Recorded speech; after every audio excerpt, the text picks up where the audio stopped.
Hey, Flowers with the Tea fam, we're back. Season 2 is in full bloom, and you already know we're stepping into a new chapter with intention, depth, and just enough caffeine to keep the wisdom flowing and the edges smooth.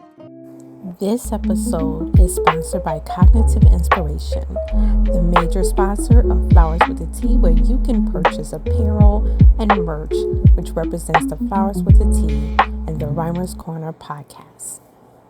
Before we get into today's read, let's honor the journey that Flowers with the Tea has embarked. Season 1 gave us stories that stretched us like yoga pants after Thanksgiving, softened us in all the right places, and brought this community even closer together. Right here in Chicago about Flowers with the Tea, and I'm really excited to be back for Season 2. Your messages, your reflections, your presence has been mostly admired and appreciated, and we all say thank you. That's the sunlight to our petals, and baby, we are now blooming beautifully. I am your host, Abyla Lloyd, and today we're opening Season 2 with a book that is bold, unsettling, poetic, and necessary. Okay, so it's called Sky Full of Elephants by Cebo Campbell. See that? So let's get further to our co-host. Ooh, it's been a while. It's been a while.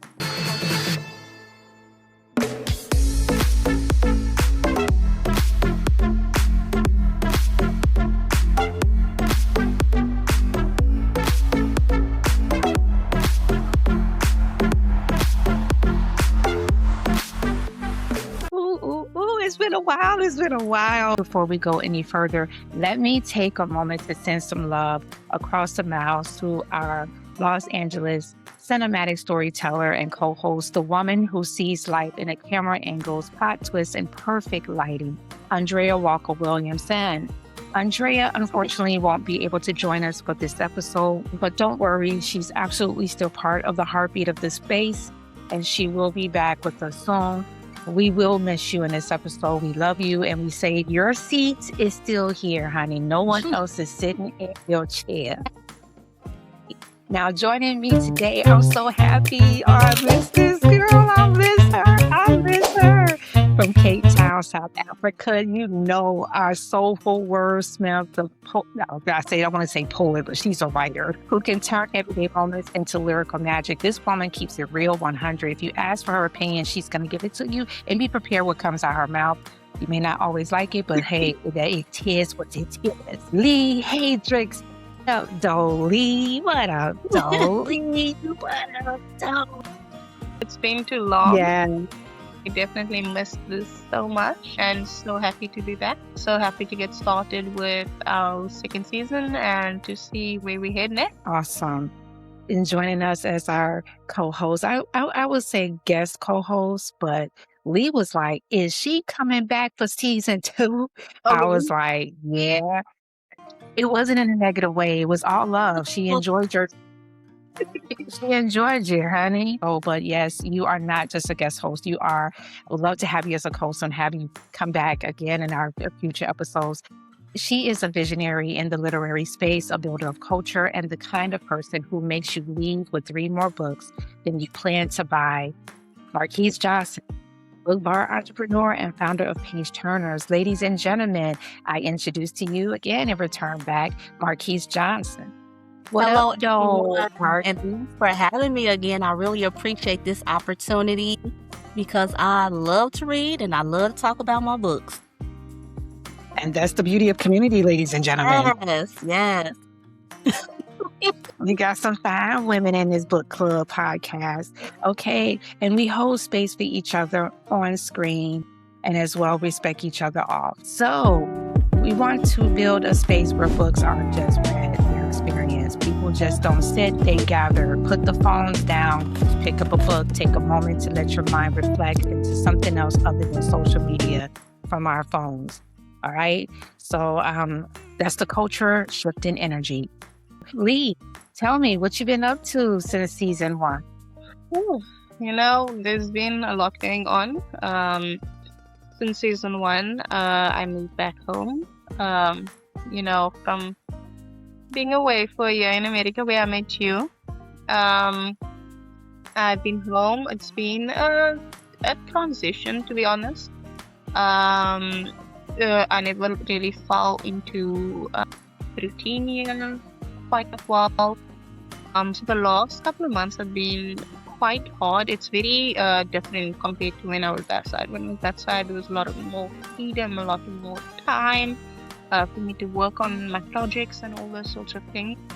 But being home, it's different in the sense of there's a lot more responsibility, and I don't know, it's just been keeping me so busy that I have been sidestepping everything that I've been wanting to do. So currently I am, well, as I told you before, my first book. It's done, completed. So I am trying to find some way to get it published.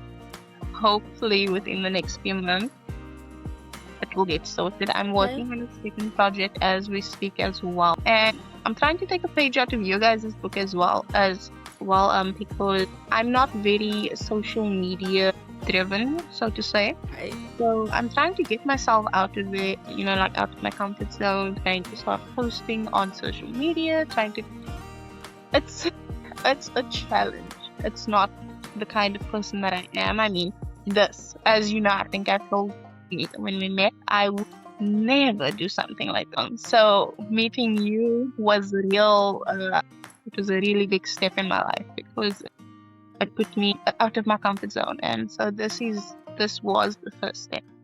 And so currently I'm trying to get out there, trying my best to. It's a challenge, like I said, but I'm working on it, and hopefully, again, within the next few months, things will be sorted, and you and I will be able to properly talk about everything that's been going on, where I can tell you I'm finally an author, published author. But we'll see how things do. Okay, that's a word. Somebody write that on a sticky note. Lleigh is not done yet. So I do look forward to, seeing published author. I would love that too. Published, not writing a book. And, it's like, you've been writing for the last 5 years. Well, hey, you want it right? So, Markizh, tell us what you've been up to now. You've been out in the fighting the power. That's what's been happening, because you told me that you was in California. Yeah. So yes, I'm a nurse. I've been a nurse in October to be 25 years. And for the past 10 years, I've been working as a traveling nurse. And what that entails is me doing different contracts or working what we call workforce disruptions. And those are mainly when hospitals go on strike. And so my fellow sisters and brethren in California at a hospital network were striking. And when I work for those organizations, I'm called to duty, and I go work during those as a contingency worker for those different companies that provide the staffing when hospitals go on strike. So I've been in California since about January, and I just got back last week on the 19th. So it's been a long, hard journey, but I'm so glad that my fellow nurses are doing what they have to do, because there's a lot of inequity when it comes to pay and how these different hospital systems are run. And with nurses, we are pretty much at the forefront of healthcare, because we're 24/7, 365 days a year in a lot of different facilities like hospitals and nursing homes. We're always there. So and they really do need us to function properly. So it's just us taking a stand and trying to make sure that we have what we need to care for the people in the world. Wow. She out there fighting the power. So that's my professional things. And on a more private level, I'm working on decluttering. I got a lot of stuff that I've acquired over the years, and just trying to get and make room for things, because I am a budding entrepreneur and I want to expand things going on with my different business ideas that I have. And I'm learning that in order to make room for the new stuff, you got to get rid of the old stuff. So I'm working on decluttering. And then, of course, with my book club, we're still holding strong. We're one of the premier social book clubs in Chicagoland area, called Page Turner's Book Club of Chicago, and we meet in person So we've so far this year we've been meeting consistently. We only missed one meeting. That's because I was supposed to host February, but of course, I was out of town. We're still going strong, and in 2027, we'll be coming up on our 20th year. And so my plan is to debut our book bar. I want to be up and running with that. And I'm going to bring the Page Turners Book Club to the Chicagoland community so that we can get people reading and turning those pages. Because reading is definitely something that not only broadens your mind, but it's very entertaining and it's a part of self-care. And I think that's what's missing in a lot of today's society. People are on their phones a lot, on their computers a lot, but actually holding a book in your hand, it allows you to exercise your mind, use all 5 of your senses, and then just having that imagination that you can definitely use in your life on a daily basis. I just want to comment, Lleigh, I did not know this was your first time doing this. You seem like a pro. You're always camera ready. So yeah, you're rocking it. I appreciate that. Really, I do. And that makes me feel so good. But no, first time. And how clean things are. Say, let's get our mugs up, ladies. Let's get our mugs up. We're all ready. Before we get into the story, let's take a moment to talk about the mind behind the book that we're spotlighting in today's episode.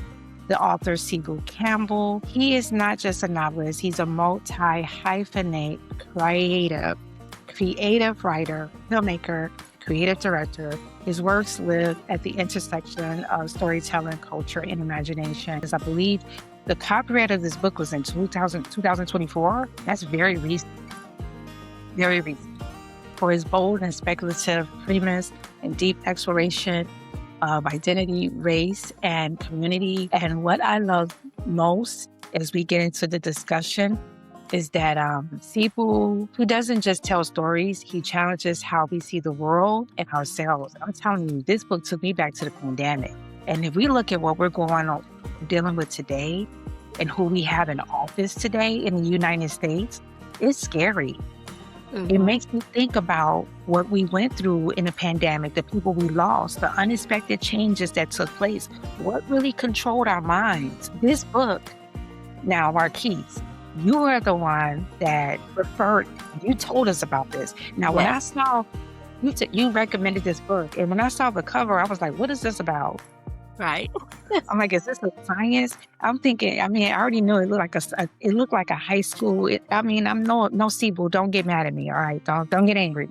Come on. When I saw the design, I was like, what is this book about?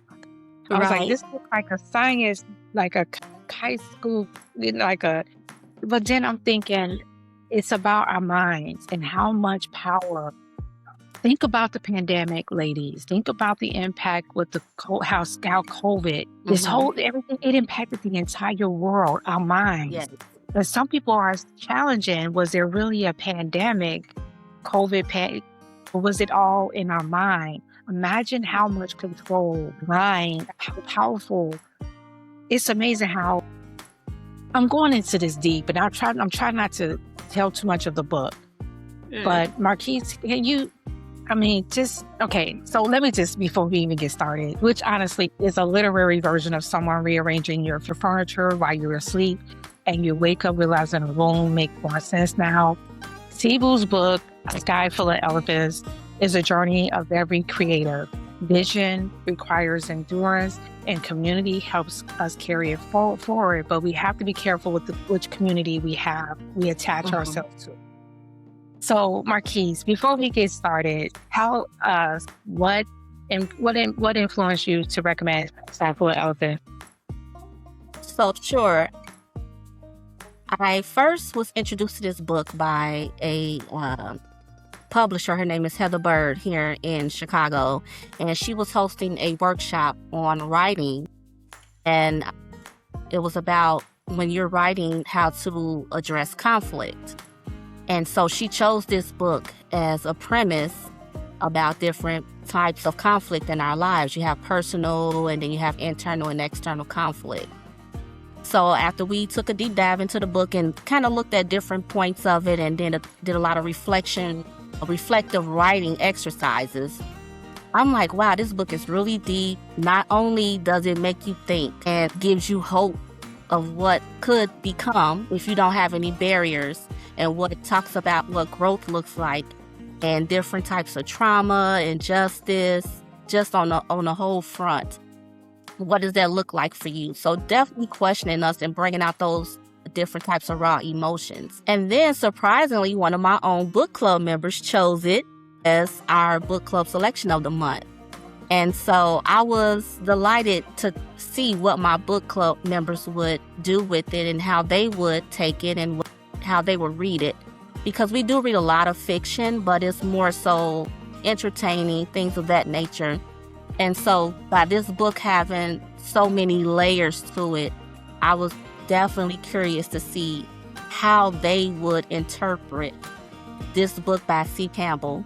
And just the title itself, Sky Full of Elephants, it has a very surprising ending that the book comes as a whole to discuss, and it lets you know what that truly means. Also, I did like the fact that there was a reference to the Midwest area. He talked about Chicago, and he also talked about Wisconsin, which is right here at home, so I could relate to that as well. And so just having those two instances in my life, like I said, I love to talk about books. And so I encouraged everyone I knew, like, you need to read this book. You really do. And let's talk about it when you're done. This is like a sci-fi thriller. I mean, the first thing when I hear about people walking into the water, now I don't want to give too much of the book away. The first thing I was like, how did they do that? What happened? And then to think, what if something like that actually happened? Like, I kept turning the pages, like, where did they come from? Who caused out of nowhere? I'm like, is this another pandemic? Like, and it's just scary in a way. And then I don't want to give too much of the book away, but it's like I kept turning. It's a page turner. This is a page turner. It's an easy read. It's entertaining, and it can actually turn into a movie, like a series or something. Yes. So I want to take us deeper for a moment because, I mean, and Lleigh, you can chime in anytime because it's a discussion. Because there was a section of book that really stayed with me, and I believe it was I have notes here, page 75 through 70. 72 through 75. There's this shift where the reality of disappearance began to settle, not just logistically, but emotionally. I don't want to give away the book, but it's like dealing with trauma, people that you love, out of nowhere. It really made me think about the pandemic. Yes. Maybe that was the emotion behind that motivated Cebo to write this book. The world isn't just a reaction. It's recalibrating our minds and mind control, how grief.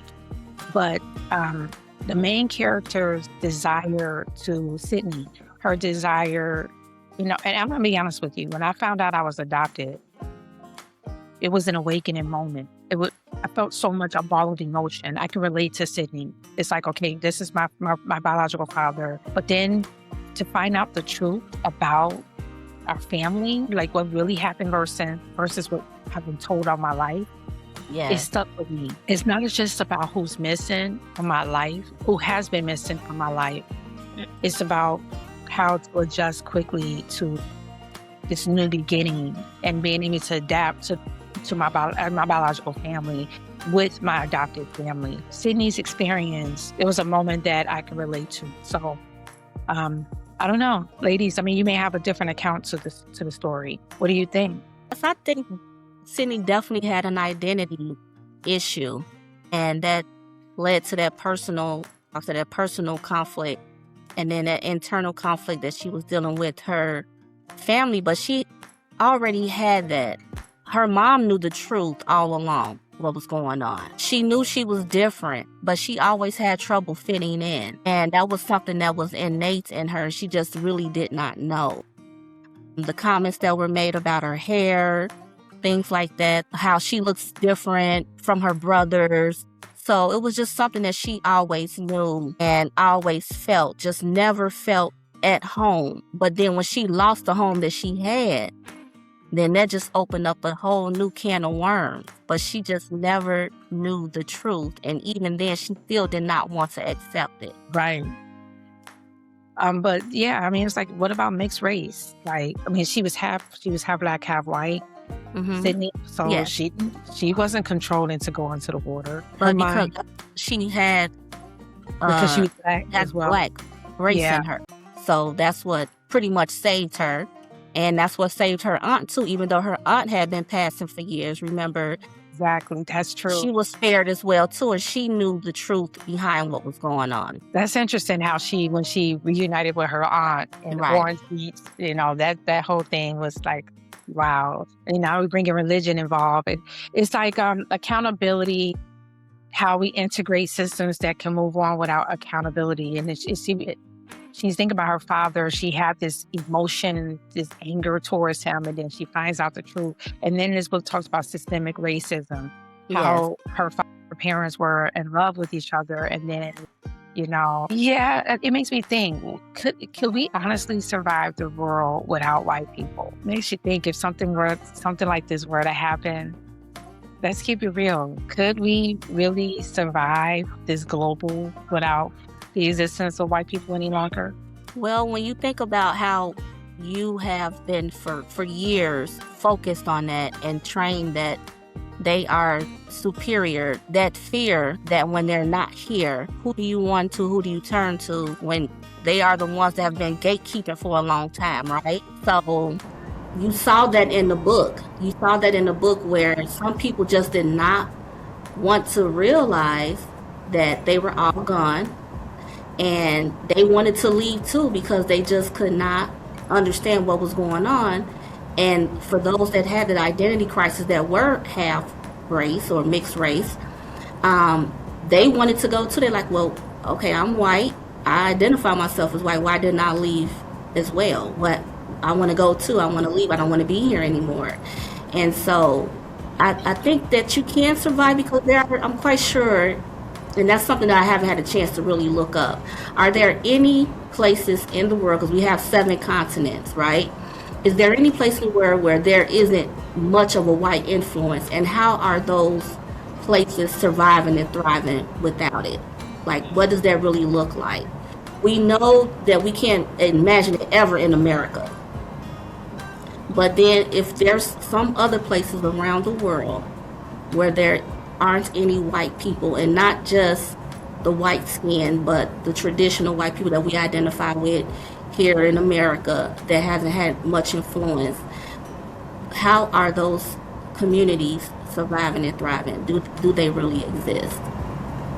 Well, speaking from my side of the world,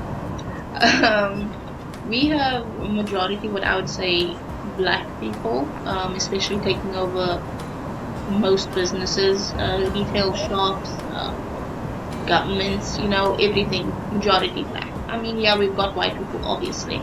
But if you were to walk outside, for example, you'll see a handful of white people compared to black. And over here by us, we lived in a world where we felt like whites were always superior. But these days, I mean, my family and I would always speak about it.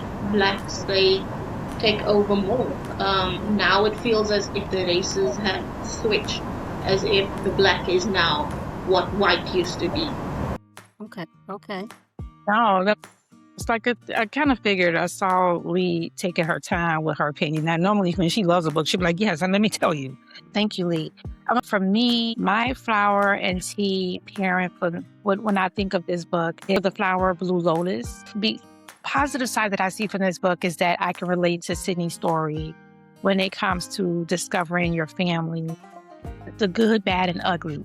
Be prepared for what you experience when you meet your entire family, the other side, your biological father, whatever, the truth. At the same time, she's embracing a new family. That's, when she arrived, was it Alabama? Yeah.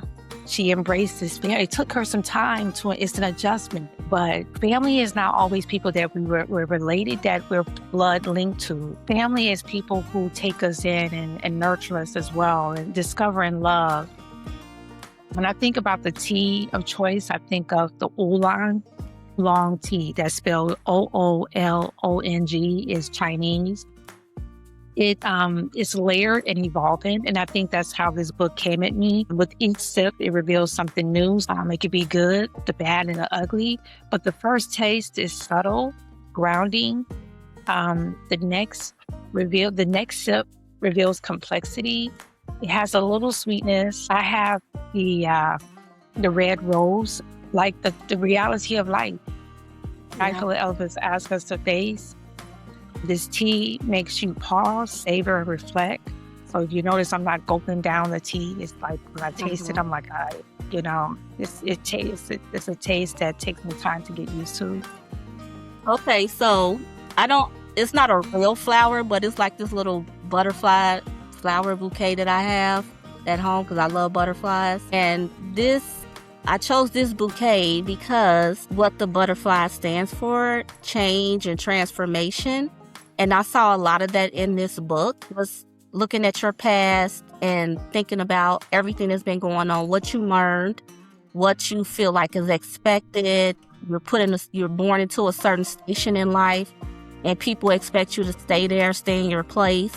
But then this book offers some type of hope, and it allows you to explore the what ifs in life. And not only that, I feel like when it comes to your own personal conflict and you're trying to figure things out, you have to face reality. Some things are ugly at first, and you think about the butterfly. It starts out as a caterpillar, and it does this transformation, and then you have this beautiful thing. Now people like it. So it goes from like a bug to an insect, and in that type of nature right there. And then the tea that I chose that I really love is like a chamomile tea. It's very calming and soothing.